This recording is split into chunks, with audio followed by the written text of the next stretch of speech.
Datin Seri Rosmah Mansor mengemukakan permohonan semakan di Mahkamah Persekutuan sebagai usaha terakhir untuk menggugurkan hakim dalam kes solar hybrid yang mensabit dan menghukumnya atas kesalahan rasuah.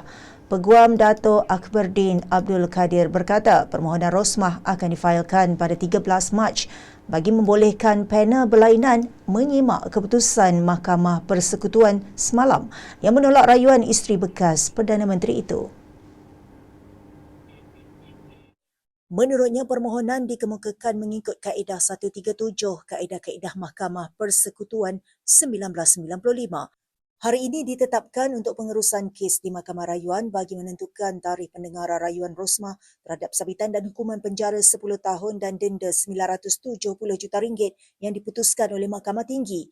Bagaimanapun, Akberdin berkata, pasukan pembelaan mendapati arahan terbaharu bahawa Rosmah berhasrat meneruskan usaha terakhirnya untuk menggugurkan Hakim Datuk Mohamed Zaini Mazlan melalui permohonan semakan.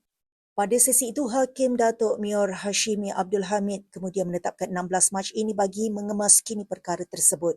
Turut hadir Peguam Datuk Jagjit Singh, manakala Timbalan Pendakwa Raya Eng Siu Wee mewakili pihak pendakwaan. Semalam panel 3 hakim diketuai Datuk Nordin Hassan sebulat suara menolak rayuan Rosmah untuk menggugurkan Hakim Mohamed Zaini selain memohon beliau dibicara semula terhadap pertuduhan tersebut.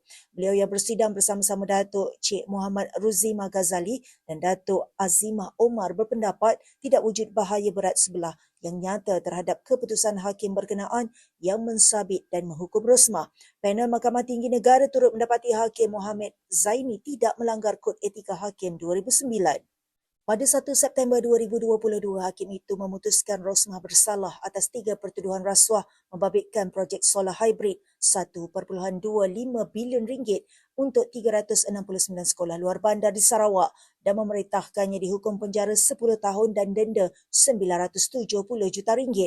Sebelum keputusan tersebut diberikan, Rosmah memfailkan permohonan untuk menggugurkan Hakim Mohamed Zaini atas alasan beliau meragui integritinya ekoran insiden pembocoran dokumen penghakiman yang disiarkan oleh sebuah portal berita.